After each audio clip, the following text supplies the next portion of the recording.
जय श्री कृष्ण।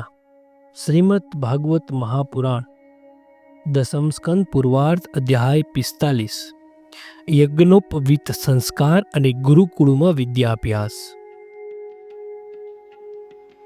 શ્રી સુખદેવજી બોલ્યા, માતા પિતા દેવકી અને વસુદેવ મને ઈશ્વર જાણી પરમ જ્ઞાન પામે તે ઠીક નથી એવો વિચાર કરી પુરુષોત્તમ શ્રીકૃષ્ણે મનુષ્યોને મોહ પમાડનારી પોતાની માયા ફેલાવી।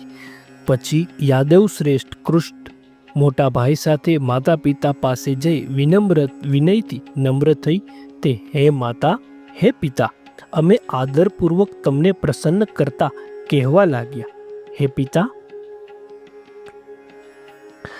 તમે બંને અમારે માટે નિત્ય આતુર રહેતા છતાં અને બંને પુત્રોથી બાલ્ય અવસ્થાના, પૌગંડ અવસ્થાના કે કિશોર અવસ્થાના સુખ તમને મળ્યા નથી, તેમજ કમનસીબ અમને પણ તમારી સાથે રહેવાનું મળ્યું નથી, અને પિતાના ઘરમાં રહેલા બાળકો જે આનંદ પામે છે તે આનંદ પણ અમને મળ્યો નથી, જેથી સર્વ પુરુષાર્થો ઉત્પન્ન કરનારું આ શરીર ઉત્પન્ન થાય છે અને પોસાય છે।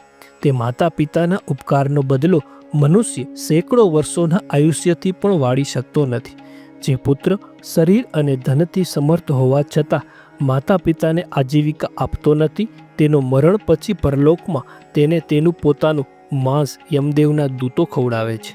જે મનુષ્ય પોતે સમર્થ હોવા છતાં માતા પિતાનું, કોઈ વૃદ્ધ કુટુંબનું, સતી પત્નીનું, બાળક પુત્રનું, ગુરુનું, બ્રાહ્મણનું ને શરણાગતનું પોષણ કરતો નથી તે જીવ તો મોહેલો જ છે। માટે અમે પણ કંસથી નિત્ય ભયભીત મનવાળા તેમાં અસમર્થ હતા, તેથી તમારી બંનેની સેવા કરી શક્યા નહીં અને અમારા બંનેના આટલા દિવસો વ્યર્થ ગયા છે। તો હે માતા હે પિતા, દુષ્ટ હૃદયવાળા કંસે અત્યંત દુઃખી કરેલા અને તે કંસને વશ થયેલા તમારી બંનેની અમે સેવા કરી શક્યા નહીં, તે માટે તમે અમને બંનેને ક્ષમા આપવા યોગ્ય છો। શ્રી સુખદેવજી બોલ્યા, એમ માયાથી મનુષ્ય બનેલી જગતના આત્મા શ્રી હરિની વાણીથી દેવકી અને વસુદેવ મોહિત થયા અને બંને પુત્રોને ખોળામાં બેસાડી ભેટીને આનંદ પામ્યા। હે રાજન, તેઓ બંને આંસુની ધારાઓથી પુત્રોને સેંચવા લાગ્યા ને સ્નેહપાસથી બંધાઈને એવા મોહિત થયા કે જેથી તેઓના કંઠ ગળગળા થયા અને તેઓ કંઈ પણ બોલી શક્યા નહીં। એ પ્રમાણે માતા પિતાને આશ્વાસન આપી ભગવાને માતાના પિતા ઉગ્રસેનને યદુઓના રાજા બનાવ્યા અને તેમણે કહ્યું, હે મહારાજ, અમે તમારી પ્રજા છીએ, તમે અમને આજ્ઞા આપવા યોગ્ય છો। યયાતિ રાજાના શાપથી યાદવોએ રાજ્યાસને બેસવું યોગ્ય નથી, માટે તમે જ અમારા રાજા થાઓ।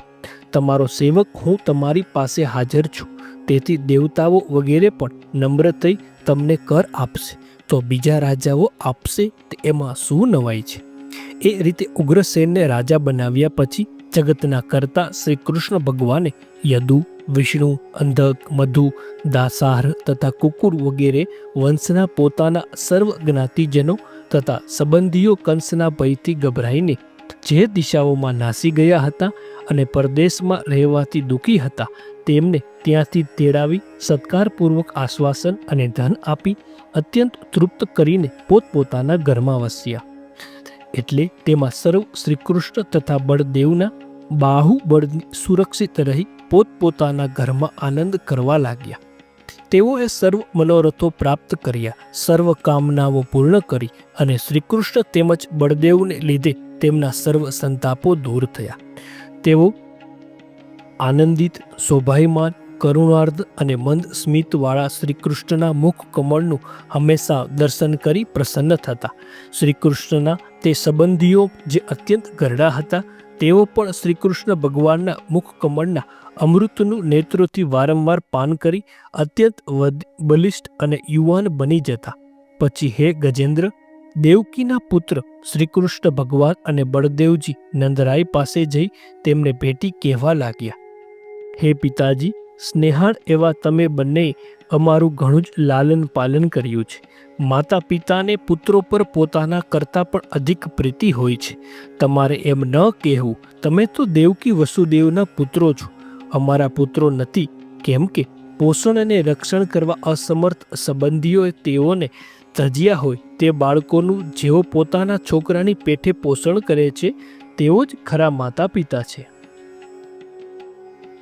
હે પિતાજી, તમે હવે વ્રજમાં જાઓ. અમે અહીં સ્વજનોને સુખી કરી સ્નેહથી દુઃખી તમને સંબંધીઓને મળવા આવીશું. એમ ગોવાળિયાઓ સાથે નંદરાઈનું સાંત્વન કરી ભગવાન કૃષ્ણ વસ્ત્રો, અલંકારો તથા અનેક ધાતુઓના વાસણો આપી આદરપૂર્વક તેઓનો સત્કાર કર્યો. પછી સ્નેહથી વિહળ થયેલા નંદરાઈને શ્રી કૃષ્ણ બલદેવ એમ કહ્યું એટલે તેઓ આંસુથી વ્યાપ્ત નેત્રોવાળા થઈ ગોવાળિયાઓ સાથે વ્રજમાં ગયા. પછી હે રાજન, સુરસેનના પુત્ર વસુદેવે પુરોહિત અને બ્રાહ્મણો પાસે બંને પુત્રોનો દ્વિજ સંસ્કાર કરાવ્યા અને સારી રીતે શણગારેલા તે બ્રાહ્મણોની પૂજા કરી અને સોનાની માળાઓથી શણગારેલી અને રેશમી વસ્ત્ર ઓઢાડેલી વાછરડાઓની ગાયો અને ઉપરથી દક્ષિણાઓ પણ આપી. વળી શ્રીકૃષ્ણ તથા બળદેવજીના જન્મ ક્ષત્રના દિવસે જ ગાયોનું દાન કરવાનો મનમાં સંકલ્પ કર્યો. તે યાદ કરી કંસે અધર્મથી લઈ લીધેલી ગાયોને રાજ્યની ગોશાળામાંથી છોડાવી મહાબુદ્ધિવાન વસુદેવે બ્રાહ્મણોને આપી. પછી ઉપનયન સંસ્કાર પામેલા તે બંને ઉત્તમ વ્રતધારી ભાઈઓને દ્વિજપણું પ્રાપ્ત કરી યદુકુળના આચાર્ય ગર્ગાચાર્ય પાસે બ્રહ્મચર્ય વ્રત લીધું અને સર્વ વિદ્યાઓનું ઉત્પત્તિ સ્થાન, સર્વજ્ઞ તથા જગતના ઈશ્વર છતાં પોતાના સ્વતઃ સિદ્ધ નિર્મળ જ્ઞાનને મનુષ્ય લીલાથી છુપાવતા તે બંને ગુરુકુળમાં રહેવાની ઈચ્છાથી ઉજ્જૈનીના રહેતા કાશ્ય ગોત્રી શાંતિપની નામના ગુરુ પાસે ગયા. ત્યાં જઈ ગુરુ પાસે બરાબર નિર્દોષ રીતે કેમ વર્તવું તે બીજાઓને શીખવાડતા તેઓ બંને જીતેન્દ્રિય થઈ ભક્તિથી આદરપૂર્વક દેવની પેઠે ગુરુની સેવા કરવા લાગ્યા. બ્રાહ્મણ શ્રેષ્ઠ ગુરુ સાંદીપનીએ તેઓ બંનેની શુદ્ધ ભાવવાળી સેવાઓથી પ્રસન્ન થઈ 6 અંગો તથા ઉપનિષદો સાથે સર્વ વેદો તેમને ભણાવ્યા. તેમજ રહસ્ય સાથે ધનુર્વેદ, મનુ વગેરેના ધર્મશાસ્ત્રો, મીમાંસા વગેરે ન્યાય માર્ગો, તર્ક વિદ્યા અને 6 પ્રકારની રાજનીતિ પણ તેમને ભણાવી. હે રાજા, સર્વ વિદ્યાઓના પ્રવર્તક તે બંને મહાપુરુષો ગુરુના માત્ર એક જ વાર કહેવાથી સર્વ વિદ્યાઓ ભણી ગયા. અને હે રાજા, જીતેન્દ્રિય રહી તેઓ 64 દિવસોમાં 64 કળાઓ શીખ્યા. પછી તેઓ બંનેએ ગુરુને ગુરુ દક્ષિણા માગવા આગ્રહ કર્યો.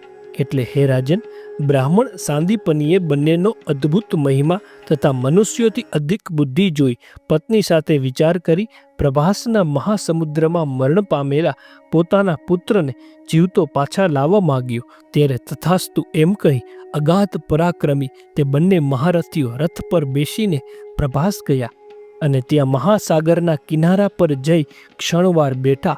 એટલે સમુદ્રે તેમની પૂજા કરી. પછી ભગવાન કૃષ્ણે સમુદ્રને કહ્યું, અહીં મોટા તરંગથી જેને તું ગળી ગયો છે તે અમારા ગુરુપુત્રને જલ્દી આપ.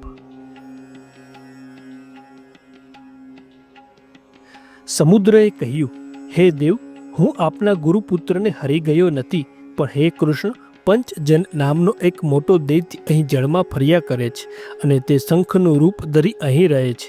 તેણે આપના ગુરુપુત્રને હર્યો છે.